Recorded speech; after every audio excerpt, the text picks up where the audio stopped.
Hello everybody, welcome to divinely guided 7777। कैसे हैं आप सब लोग। मैं आ गई हूँ एक और फ्रेश रीडिंग के साथ, और आज की रीडिंग में हम चेक करेंगे चैलेंजेस ऑफ दिस रिलेशनशिप। आपकी रिलेशनशिप में जिस भी तरह के चैलेंजेस हैं, एक तो सबसे पहली बात कि वो क्या हैं और फिर वो क्यों हैं, ठीक है, ताकि आपको अंदाज़ा हो सके कि क्या डिफ़िकल्टीज़ हैं, क्या प्रॉब्लम्स हैं। अगर आप अपने रिलेशनशिप की सिचुएशन को नहीं समझ पा रहे, तो बाज़ दफ़ा पार्टनर्स जो होते हैं वो इतना ज़्यादा ओपनली इस रिलेशनशिप के बारे में एक दूसरे को नहीं बता रहे होते। तो लेट्स सी कि आपके रिलेशनशिप के चैलेंजेस क्या हैं। नो मैटर वॉट, आप मैरिड हों, अनमैरिड हों, सिंगल हों, डिवोर्सी हों, सेपरेटेड हों, लवर्स हों, प्रोग्रेशन में हों, यूनिवर्सिटी मेट्स हों, कलीग्स हों, अगर आप रिलेशनशिप में हैं तो आपके रिलेशनशिप के चैलेंजेस क्या हैं, ठीक है। ये टाइमलेस जनरल और कलेक्टिव रीडिंग होगी। जब कभी भी आपकी नज़र से गुजरेगी, आपका उस वक्त का मैसेज होगा। मैसेज वही लीजिएगा जो आपको अपनी सिचुएशन से मैच करता हुआ लगे। टैरो में ये मैसेजेस आए हैं, सब अपने ऊपर इम्पोज मत कर लीजिएगा। प्राइवेट रीडिंग्स के लिए I am available, description box में डिटेल्स मौजूद हैं, आप कनेक्ट कर सकते हैं। चलिए जी, चैलेंजेस ऑफ दिस रिलेशनशिप। आपके रिलेशनशिप के चैलेंजेस क्या हैं? Challenges of this relationship.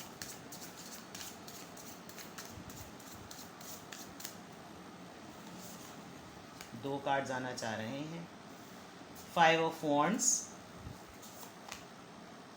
the World, alright,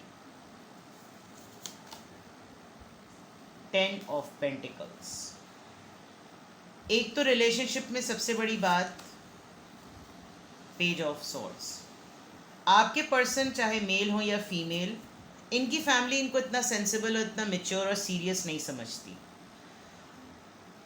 may be आपके पर्सन जो हैं वो किसी भी चीज़ को प्लान करते हैं और कंप्लीट नहीं करते। इस रिलेशनशिप का सबसे बड़ा चैलेंज ये भी है कि फैमिली और कमिटमेंट को लेकर आपके पर्सन सीरियस नहीं है। इवन आपको भी इनके ऊपर बाज़ दफ़ा गुस्सा आता है कि ये अपनी ज़िम्मेदारी कब उठाएंगे। दूसरा ये कि इनकी फैमिली में बहुत आर्ग्यूमेंट्स होते हैं, हर कोई किसी ना किसी की लेग पुलिंग करता रहता है, बहुत गॉसिप होती है, बहुत बैक बाइटिंग होती है। और ये चीज़ जब कभी भी अपनी लाइफ के लिए या आपको रिलेशनशिप में नज़र आता होगा कि जैसे ही आपके रिलेशनशिप में थोड़ी सी भी स्टेबिलिटी आती है, तो फ़ौरन से फ़ौरन कुछ ना कुछ ऐसी खटास और अड़ास पड़ती है कि आप दोनों के दरमियान एक काफ़ी अच्छा खासा डिस्टेंस आ जाता है। और distance with the world card ऐसा भी लग रहा है कि ये एक लॉन्ग डिस्टेंस रिलेशनशिप है जिसमें कम्युनिकेशन का एक बहुत बड़ा इशू है।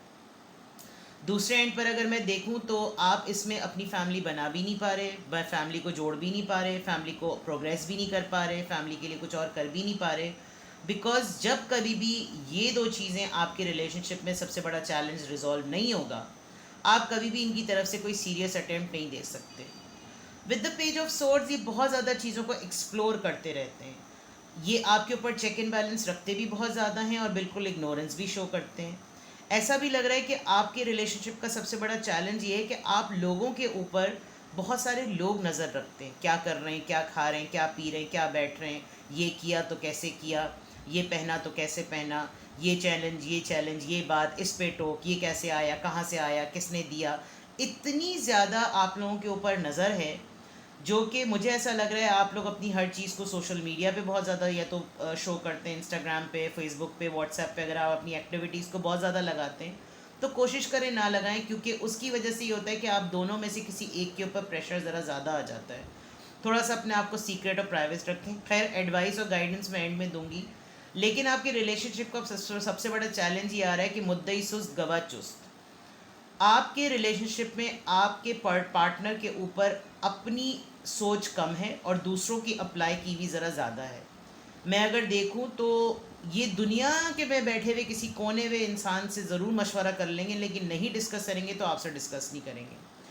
आपके साथ इनका जो भी रिश्ता है, जैसा भी है, वाइफ की तौर पर है, लवर के तौर पर है, फियांसे व्हाट्सोएवर, एक तो ये बहुत इतने बोंगे हैं कि ओपनली सब कुछ डिस्कस करते हैं और हर चीज़ इनको लगता है कि बता देना बहुत ज़रूरी है अपने वालों को।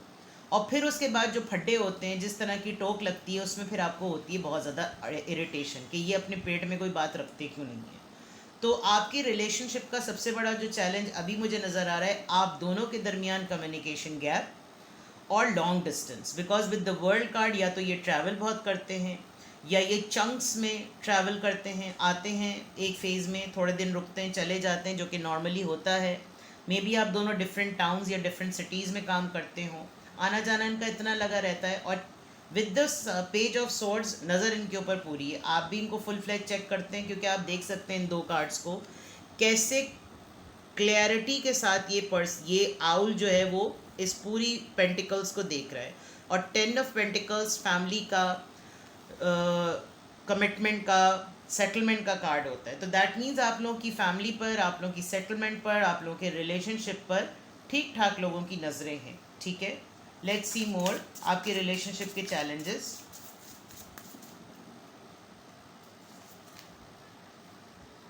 Three of pentacles, 2 of pentacles, involvement बहुत ज़्यादा है लोगों की।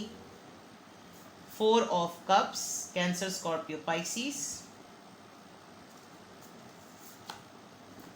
3 of cups, cancer, Scorpio, Pisces. 3 3 3 4, 2 3 4 बड़ी सीक्वेंस में कार्ड आए। मुझे लग रहा है आपके पार्टनर या आपके रिलेशनशिप का ये भी एक बहुत बड़ा चैलेंज है कि आप लोग मिल के काम करते हैं। और पार्टनर्स होते हुए अगर आप लोग कॉलीग्स हैं तो आपके लिए काफ़ी डिफ़िकल्ट हो जाता होगा एक प्रैक्टिकल जोन में रहते हुए अपने पर्सन को डील करना, क्योंकि ऑफिशियल लेवल पे ये आपको पर्सनली डील करते होंगे और पर्सनल लेवल पे ये आपको ऑफिशियली डील करते होंगे। विद द 3 ऑफ पेंटिकल्स ये नज़र आ रहा है। दूसरा ये कि फैमिली बिजनेस हो सकता है, आप लोग कोई 3 लोग एक जैसे जुड़े हुए काम कर रहे होते होंगे। इनके आपके रिलेशनशिप में जो सबसे बड़ा प्रॉब्लम ये भी है कि बैलेंस की बहुत ज़्यादा कमी है। कभी और ये बात मैंने इसीलिए आपको यहाँ पे बताई कि शायद आप लोग मिलकर, आप लोगों का कोई सेम वेंचर है। कभी फाइनेंसेस ठीक होते हैं तो रिश्ता सही नहीं चलता, कभी रिश्ता सही चल रहा होता है तो पैसे की किल्लत। और जो चीज़ डेवलपमेंटल पॉइंट ऑफ व्यू से रिक्वायर्ड है, ग्रोथ की हर्डल हैं आपके पर्सन। इस रिलेशनशिप का सबसे बड़ा चैलेंज ये कि आप बहुत आगे तक ग्रो करना चाहते हैं और आपके पर्सन वहीं पर अटके हुए हैं। आप फॉर एग्जांपल इनको कोई बात कहते होंगे, यार let's try this, being partners हमें ये एक्सप्लोर करना चाहिए। हाँ, करते हैं, ट्राई करेंगे। और ये आपके बहुत सारे, विद द 4 ऑफ कप्स ऐसा लग रहा है इन्होंने आपके बहुत सारे प्रपोजल्स को रिजेक्ट भी किया है। काफ़ी हद तक ये जो चैलेंज है आपके रिलेशनशिप का वो ये भी है कि हर वक्त, या तो क्योंकि पेज ऑफ सोर्ड से बहुत क्लियरली नज़र आ रहा है कि ये थोड़े से मेच्योर हैं और उस पॉइंट ऑफ व्यू से जहाँ सीरियस होने की बात है वहाँ इनको फन गाला चाहिए होता है, जहाँ फन गाला होना होता है वहाँ ये उस आइडिया को रिजेक्ट कर देते हैं। तो आपको समझ नहीं पड़ती कि मेरी और इनकी मेंटल कंपैटिबिलिटी कैसे सेट होगी। इन्होंने आपको रिजेक्ट करके एक्सेप्ट किया या आपने इनको रिजेक्ट करके दोबारा एक्सेप्ट किया, एक चांस दिया। आप दोनों इस वक्त रिलेशनशिप में कपल के बजाय आप लोग फ्रेंड जोन हुए हुए हैं। आपको बहुत ज़्यादा इस बात से इरिटेशन होती है कि इन्होंने लिटरली मुझको साइड लाइन लगाकर फ्रेंड जोन डिक्लेयर कर दिया है। और अब फ्रेंड जोन होने पर जो मेरी इन्वेस्टमेंट है, जो मेरी कोलैबोरेशन है, उसमें हर वक्त ये शो करना कि बैलेंस ही नहीं है, चीज़ें ठीक ही नहीं है, पता नहीं कब सब कुछ सही होगा। ये चैलेंज आपको एक कम्युनिकेशन की वजह से नज़र आ रहा है कि जो गैप है वो कम्युनिकेशन का गैप है। तो ये जो चैलेंजेस हैं ये आपके रिलेशनशिप के नज़र आ रहे हैं। नाउ लेट्स सी कि एक्चुअल रीजंस आपके चैलेंजेस रिलेशनशिप की क्या हैं। आपके रिलेशनशिप में अब तक जितने भी रिश्ते में जो भी चैलेंजेस मैंने बताए उसके पीछे रीजंस क्या हैं। 8 of pentacles, the chariot, page of pentacles, father of pentacles, father of swords and the high priestess. Okay, आप भी कम नहीं है भाई। एन एम्प्रेस, ये आप पे शक बहुत ज़्यादा करते हैं। इनको जब कोई टके की बात नहीं मिलती ये फ़ौरन आप पर इल्ज़ाम लगाने में देर नहीं करते। 2 of wands, okay, and the devil, bottom of the deck, devil, Capricorn. अच्छा, आपके इस तरह के रिलेशनशिप में जो चैलेंजेस हैं उसकी रीजंस क्या है। एक तो ये, आप दोनों पार्टनर्स होते हुए बहुत ज़्यादा स्ट्रॉन्ग मुझे लग रहा है कि आप लोग कॉलीग्स हैं। और अगर कॉलीग्स नहीं हैं तो आप लोगों की फील्ड एक है, insurance, banking, corporate, multinational. Family में रहते हुए भी आप लोगों का कैलिबर या लेवल एक है, घर के सबसे बड़े हो सकते हैं आप लोग। सिबलिंग्स में हो सकता है ऐसा हो, कज़न्स हो सकते हैं। बहुत मेहनत करते हैं आप, बहुत ज़्यादा मेहनत करते हैं, क्रेडिट ये ले जाते हैं। फैमिली के मैटर्स की बात हो, चीज़ें आप सेट करेंगे, क्रेडिट ये ले जाएंगे। और इतना बॉसी एटीट्यूड है जिसकी वजह से आप अपनी बात कह भी नहीं पाते, और वो डेफिनेटली ये कि कम्युनिकेशन गैप है। दूसरा ये कि आपको ये बहुत ज़्यादा बाज़ दफ़ा लो फील कराते हैं, जो वर्थ आपकी होनी चाहिए ये वो आपको वर्थ आपकी फील नहीं कराते, और इनके अंदर काफ़ी अच्छी मकदार में ढिठाई और अड़ियलपन है। With the father of swords यानी कि किंग ऑफ सॉर्ड्स में ये अपनी जगह से हिलने वाले पर्सन नहीं है। एक बहुत ही गुस्से वाले, ज़िद्दी, हेड स्ट्रॉन्ग, और वो इस वजह से, अब मैं आपको इसकी अक्सर वजह बताती हूँ। आपको लगता होगा कि ये अड़ियल हैं, मसला ये है कि डीप डाउन इनसाइड अगर आप इसको डिग डाउन करें तो इनके अंदर लैक ऑफ डिसीजन मेकिंग है, यानी कि ये इनडिसाइसिव हैं, ये फैसला नहीं कर पाते, इसलिए ये आपके सामने हर चीज़ को ऐसा शो करते हैं जैसे अभी हो जाएगा, बस हो जाएगा। असल में इनको डिसीजन लेने में एंजाइटी हो रही होती है। आप इनकी इन आदतों को अच्छी तरीके से, आप इनकी आदतों से वाकिफ़ हैं, और जब आप इनका कोई ऐसी बात पकड़ लेते हैं तो ये इससे पहले कि आप कुछ बोलें, ये आप पर ही कोई ना कोई ऐसा एलिगेशन लगा देते हैं। और इन्होंने काफ़ी हद तक, बहुत माजरत के साथ, अभी रिसेंटली आपकी पोजीशन को काफ़ी एक्सप्लॉइट किया है विद द एम्प्रेस कार्ड। इनको पता है कि आप में एज एन इंडिविजुअल बहुत स्पार्क है, तो ये आपको किसी भी तरीके से अपने से अलग नहीं कर रहे हैं, क्योंकि इधर इन्होंने अपने आप से आपको अलग किया तो आप अपना एम्पायर, अपना मैंशन खड़ा करने में एक सेकंड नहीं लगाएंगे।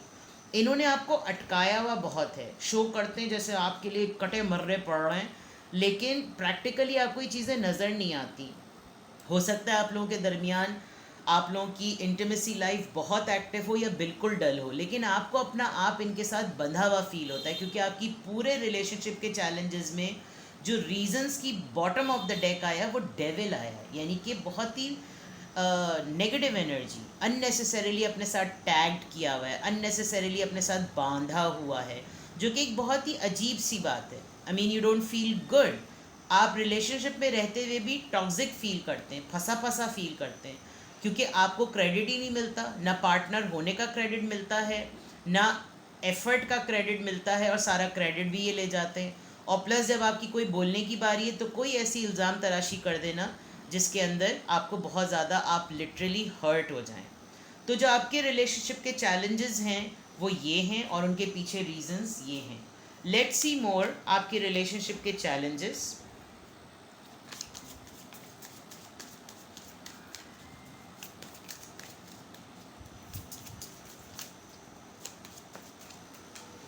एक कार्ड गिर गया। Unleash your creativity. सी, ये आपसे इनसिक्योर होते हैं क्योंकि आपके अंदर है पोटेंशियल, कैपेबिलिटी है, आप अपना अलग एम्पायर खड़ा कर सकते हैं, इसीलिए ये आपको इतनी हवा नहीं देते और आपको फील नहीं कराते that you are very good, you are very outstanding. Cycle मैंने शुरू में ही कह दिया था कि कुछ ना कुछ घूमता रहता है, घूमता रहता है। ये पैटर्न आपकी लाइफ में मुस्तकिल है, और काफ़ी हद तक अब आप बहुत ज़्यादा ड्रेन होने लगे हैं। Can you see the face? आप बहुत ड्रेन होने लगे बिकॉज आपको लगता है कि यार मैं हूँ कहाँ इस पूरे प्रोसीजर में, मेरी जगह या मेरी वर्थ क्या है। घूम फिर कर मेरे ही बली आती है, मेरे ही गले में आके घंटी बनती है, और अच्छी अच्छी मीठा मीठा हप हप सब ये ले जाते हैं। तो ये क्या चीज़ है? Self sabotage. आपने बहुत हद तक अपने आप को भी तकलीफ़ें बहुत ज़्यादा दी हैं। आपने इनके साथ रहते हुए बिल्कुल ऐसे प्लेटर पेश कर दिया कि लो भाई तुम पेड़ा खा लो, मुझे एड़ा बना दो। आपने बहुत दफ़ा अपने आप को ऐसा बना दिया कि लिटरली मुझे ऐसा लग रहा है कि अगर आप लोग मैरिड हैं तो आपकी प्रेगनेंसी में भी प्रॉब्लम्स रहीं, और अगर आप लोग अनमैरिड हैं तो ये आपको बाज़ दफ़ा ऐसी सिचुएशन में डाल देते हैं कि सबसे पहले आप ही को अपना पोर्शन कॉम्प्रोमाइज़ करना पड़ता है, आपको अपना इंटरेस्ट कॉम्प्रोमाइज़ करना पड़ता है, अपनी फाइनेंसेस कॉम्प्रोमाइज़ करने पड़ते हैं, अपनी पोजीशन कॉम्प्रोमाइज़। और इस वक्त तो ऐसा लग रहा है आपके रिलेशनशिप का सबसे बड़ा चैलेंज इस वक्त ये लग रहा है कि इन्होंने लिटरली आपको ऐसा बना दिया कि ज़बरदस्ती, ऐसा माहौल बना दिया कि आपने ज़बरदस्ती अपना नुकसान किया है। यानी इतना बड़ा नुकसान सिर्फ इनकी वजह से, जो कि शायद आप कभी भी ना करना चाहते हो. Although you are capable, your abilities are massive, but एक जो सबसे अच्छी बात है वो ये कि you are very attractive and you are very beautiful. This makes them feel कि जो चीज़ बार बार लपेट लपाट कर इनको लेकर आती है, ये यूँ भी इनसिक्योर है. मुझे एम्प्रेस कार्ड से लग रहा था कि आपके साथ कोई छिचोर पट्टी की बातें करते होंगे और आपके साथ कोई ना कोई ऐसी इल्ज़ाम तराशियाँ करते होंगे कि तुम तो अपने हुस्न को लेकर, अपनी चार्म को लेकर पता नहीं कहाँ कहाँ घूमो, और तुम्हारे अंदर तो बहुत से ऐसे हैं, वो भी तुम्हारे पीछे, ये भी तुम्हारे पीछे, यानी इस तरह की बात करके आपको लो फील करवाना, ताकि आप उसी में अपनी कैरेक्टर असैसिनेशन के अंदर ही घूमते रहें. अव्वल तो जैसे वहाँ पर डेविल आया, यहाँ पे टेम्पटेशन आई है. ये आपको बहुत दूर दूर से ब्रेड क्रम्स देते हैं कि हाँ हाँ मैं हूँ, हाँ हाँ मैं हूँ, मैं ही तो हूँ और कोई नहीं है. एंड लिटरली इन्होंने आपको सेल्फ सेबोटाज के साथ साथ आपको काफ़ी पेन भी दिया है. यानी अगर इन्होंने नहीं दिया तो आप काफ़ी हद तक इसमें बहुत सफोकेटेड फील करने लगे. But you know that you deeply, madly, truly, surely, sincerely आप इनसे मोहब्बत करते हैं. इसीलिए आपने मोहब्बत में आके ये सब कुछ किया, और आपके लिए ये एक्सेप्ट करना बहुत मुश्किल है कि आपका पर्सन आपको लो फील करवाए, बिकॉज आपने रिलेशनशिप में रहते हुए कभी ऐसा नहीं सोचा था कि ऐसा भी होगा. तो आपके रिलेशनशिप के चैलेंजेस में 2-3 चीज़ें बहुत बड़ी बड़ी हैं. Communication gap, long distance, family involvement, lack of decision making, toxic energy, negative सोच, इम्पोज करना अपनी अथॉरिटी को, क्रेडिट काम आपसे करवाना, क्रेडिट. अब आप सोचें जो इतनी सारी चीज़ें करवाए तो वो रिलेशनशिप ग्रो कैसे करेगा. आई नेवर मेंट कि मैं आपको नेगेटिव रीडिंग दूँ, लेकिन मेरे पास जो कार्ड्स आते हैं ना, मैं वही बताती हूँ. लोग बाज़ दफ़ा जो है वो कभी कभी तो ऐसा भी होता है कि मैं कभी लव मैसेजेस या कोई अच्छी बात भी बता रही होती पार्टनर की, तो कहते हैं नहीं भाई ये तो ऐसा है ही नहीं. आई मीन यू नो ऐसा भी नहीं होता. बट इस वक्त ऐसा लग रहा है क्योंकि मैंने चैलेंजेस की बात की है, और रिलेशनशिप में चैलेंजेस होते हैं. कभी फाइनेंसेस के होते हैं, कभी अंडरस्टैंडिंग के होते हैं, कभी कंपैटिबिलिटी के होते हैं, कभी फैमिली इंटरफेरेंस या फिर इन्फ्लुएंसेस के होते हैं. यहाँ पर बहुत सारी चीज़ें मिक्सअप हैं, और मुझे ऐसा लग रहा है कि आप बहुत ज़्यादा डे टू डे सप्रेस होते चले जा रहे हैं. आपने इस रिलेशनशिप में बहुत कुछ इन्वेस्ट किया, अपनी काबिलियत, अपनी पोटेंशियल, अपनी स्किल्स, अपनी लेगेसी या अपनी सेविंग या अपना प्रॉफिट जो सिर्फ़ और सिर्फ आपको मिलना चाहिए था, आपने वो तक इस इंसान को इस रिश्ते की वजह से दिया है. Now it's a high time for you to think big.